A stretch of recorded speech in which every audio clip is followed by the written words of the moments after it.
میں تھوڑے تھوڑے اشارے کر کے بتا دیتا ہوں. جب آپ بیٹے ہیں تو آپ کہہ رہے ہیں کاش میرے ماں باپ زندہ ہوتے، میں ان کی خدمت کرتا.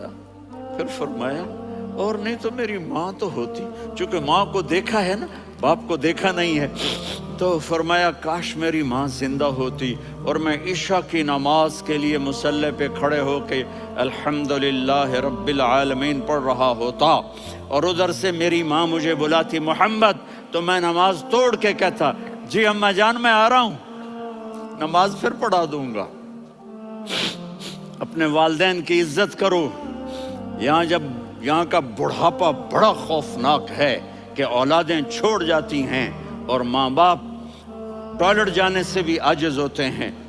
اپنی ماں کی دعا لو، اپنے باپ کی دعا لو. میرے نبی نے فرمایا ہاں عمر میرے بعد ایک آدمی آئے گا، اس کا نام ہوگا اویس، اور وہ کرن کی شاخ سے ہوگا، اس سے دعا کرانا.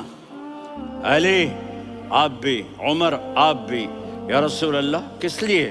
کہ اس نے ماں کی ایسی خدمت کی ہے کہ جب ہاتھ اٹھاتا ہے اللہ اس کے ہاتھ خالی نہیں لوٹاتا.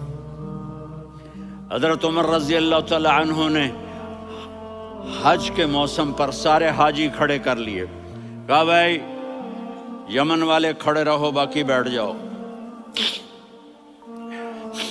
تو بیٹھ گئے. پھر فرمایا کہ یمن والے بیٹھ جاؤ، قرن والے کھڑے رہ جاؤ. تو ایک آدمی کھڑا رہا. کہا تم قرنی ہو؟ کہا جی ہاں. اویس کو جانتے ہو؟ جی میرے بھائی کا بیٹا ہے لیکن تھوڑا پاگل سا ہے، آپ کیوں پوچھ رہے ہیں؟ حضرت عمر نے فرمایا وہ نہیں، تو پاگل ہے. کدھر ہے؟ کہا جی اونٹ چرانے گیا ہے ادھر عرفات کی طرف. تو آپ نے حضرت علی کو ساتھ لیا اور دوڑ لگائی سواری پر. دیکھا تو اویس کرنی ایک کیکر کے نیچے نماز پڑھ رہے تھے اور اونٹ چر رہے تھے. تو جب انہوں نے دیکھا کہ دو آدمی آ کے بیٹھ گئے تو انہوں نے نماز شارٹ کٹ کر دی. تو حضرت عمر نے پوچھا کون ہو بھائی؟ کہا جی میں مزدور ہوں. کہا تیرا نام کیا ہے؟ کہا جی اللہ کا بندہ. کہا ارے بھائی تیری ماں نے تیرا نام کیا رکھا ہے؟ اس نے تو نہ حضرت عمر کو دیکھا تھا نہ علی کو. وہ کہنے لگا بھائی تم کون لوگ ہو میرا انٹرویو کرنے والے؟ یہ تو میں اپنی زبان میں کہہ رہا ہوں. تو حضرت علی بولے کہ بھائی یہ ہیں امیر المومنین عمر بن خطاب اور میں ہوں علی بن ابی طالب. تو وہ ایسے کانپنے لگے. میں معافی چاہتا ہوں، میں پہلی دفعہ آیا ہوں، میں نے آپ کو دیکھا نہیں. فرمائیے آپ. حضرت عمر نے کہا ہاتھ اٹھا ہمارے لیے دعا کر. تو وہ رونے لگے. آپ نبی کے صحابی، میں عاجز مسکین میں دعا کروں؟ میری اوقات ہے میں دعا کروں؟ کہاں ہمیں ہمارے نبی نے فرمایا تھا اویس آئے تو دعا کروانی ہے. عمر اور علی جیسی ہستیوں کو دعا کے لیے کہا جا رہا ہے. پیچھے تہجد ہے؟ نہیں. جہاد ہے؟ نہیں. علم ہے؟ نہیں. نماز ہے؟ نہیں. روزہ ہے؟ نہیں. زکوٰۃ ہے؟ نہیں. خیرات ہے؟ نہیں. کیا ہے؟ ماں کی خدمت، ماں کی خدمت، ماں کی خدمت. میرے نبی نے فرمایا لوگ جنت میں چلیں گے، اویس چلے گا. جب گیٹ پر پہنچے گا تو اللہ کہیں گے اویس کو پیچھے ہٹا دو، باقی اندر چلے جاؤ. تو اویس کرنے ڈر جائیں گے کہ یا اللہ جنت کے دروازے پر مجھے پیچھے ہٹا دیا. تو اللہ کہیں گے پیچھے دیکھو، ویسے پیچھے مڑ کے دیکھیں گے تو لوگوں کا مجمع ہوگا جو جہنم میں جا رہے ہوں گے، ایمان والے، گنہگار مسلمان. تو میرا اللہ کہے گا اویس اپنی انگلی کو پھیرتا جا، جس پر تیری انگلی پڑے گی تیری تو فعل سب کو جنت میں ڈال دوں گا. یہ ماں ہے، صرف ڈالر ہی سب کچھ نہیں ہے، یہ ماں ہے. میرے نبی نے فرمایا اب تیرا باپ تیری جنت کا سب سے بڑا دروازہ ہے. اگر تو نے باپ کو ناراض کر کے موت پائی تو تیرے لیے جنت کا دروازہ کھل نہ سکے گا. یہ باپ کا مقام ہے. پھر آپ نے 11 شادیاں کی. کیوں کی؟ سنو حدیث، ما تزوجت وما زوجت الا بوحی من السماء نزل به جبریل. کہ میرے ساتھیوں سنو، اللہ کی قسم میں نے کوئی شادی اپنی مرضی سے نہیں کی. میرے اللہ نے فرمایا یہاں کرو، میں نے کی. میں نے اپنی بیٹی وہاں دی جہاں میرے اللہ نے فرمایا۔ تو اتنی شادیاں کیوں کی ہیں؟ ہمیں گھر کی زندگی سمجھانے کے لیے۔ میری بات غور سے سنو، دنیا کا سب سے بڑا رشتہ خاوند اور بیوی ہے، سب سے مقدس رشتہ ماں باپ ہے، لیکن سب سے بڑا رشتہ خاوند اور بیوی ہے۔ جب یہ ٹوٹ جاتا ہے تو پوری نسل برباد ہو جاتی ہے۔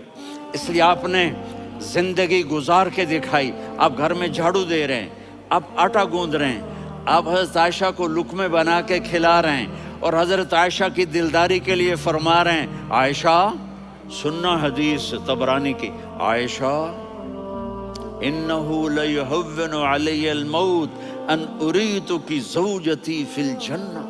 عائشہ مجھے جب سے پتا چلا ہے نا کہ تو جنت میں میری بیوی ہے تو مجھے تو مرنے کا شوق لگ گیا ہے۔ اللہ کی قسم ہمیں سکھانے کے لیے تھا۔ جس نے اللہ کو دیکھ لیا ہو اسے عورت کی کیا خواہش رہ جاتی ہے۔ یہ ہمیں سکھانے کے لیے تھا کہ سب سے زیادہ عزت بیوی اپنے خاوند کو دے، خاوند اپنی بیوی کو دے۔ ہن لباس لکم وانتم لباس لہن، تمہاری بیوی تمہارا لباس ہے، اور اللہ بیوی سے کہتا تیرا خاوند تیرا لباس ہے۔ آپ نے 11 گھروں کو کس طرح آباد کیا، کس محبت سے کیا کہ 2 مہینے چولہا نہیں جلتا اور کسی کی زبان پر شکایت نہیں۔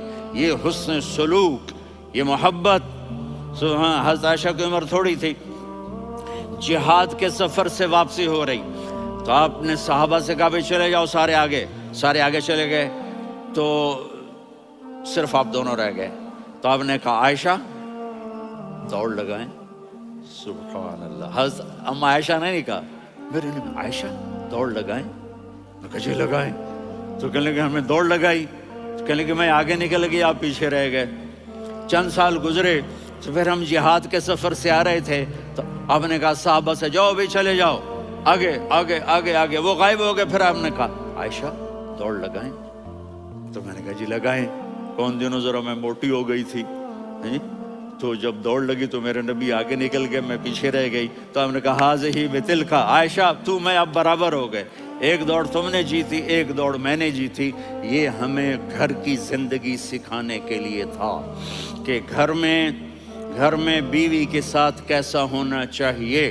اور عورتوں کے لیے کہا اگر میری شریعت میں سجدہ ہوتا تو میں بیوی سے کہتا اپنے خاوند کو سجدہ کرے، تاکہ ایک نسل تیار ہو، بیلنس زندگی گزارو۔ میں نے کل بھی کہا تھا، آج بھی کہہ رہا ہوں، امبیلنس لائف ہماری اولاد کو تباہ کر رہی ہے۔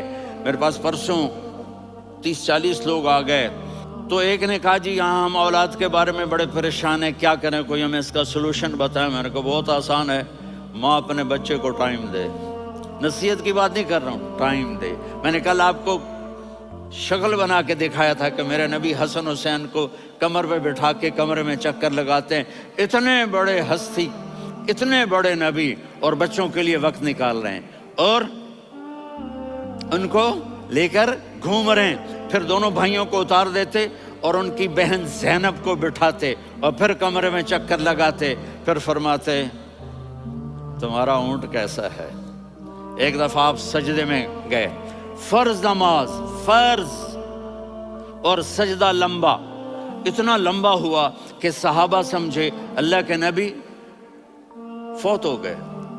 عبداللہ بن مسعود فرماتے ہیں میں پہلی صف میں تھا تو میں نے یوں کر کے دیکھا، بھئی چکر کیے، تو دیکھا دونوں بھائی حسن حسین میرے نبی کی کمر پہ چڑھے ہوئے تھے، اور میرے نبی نے سجدے سے سر نہیں اٹھایا۔ یہ کام کرو تو بچے تم سے پیار کریں گے۔ تم کہتے ہو بچے ہم سے ڈرتے نہیں، میں نے کل بھی کہا تھا ڈائن نہ بنو، ماں بنو، تھانے دار نہ بنو، باپ بنو۔ تو انہوں نے ایسے ہاتھ آگے کیا کہ میں بچوں کو نیچے اتاروں، تو مجھے دیکھنا، آپ نے یہاں سے ایسے سجدہ ہوتا ہے نا، تو آپ نے ادھر یا ادھر سے دیکھا کہ ایک ہاتھ آگے آ رہا ہے میرے بچوں کو اتارنے کے لیے، تو آپ نے سجدے میں یوں کیا، یہ دیکھ رہے ہو، وہ پیچھے ہٹ گئے۔ جب تک وہ خود نہیں اترے میرے نبی نے سجدے سے سر نہیں اٹھایا.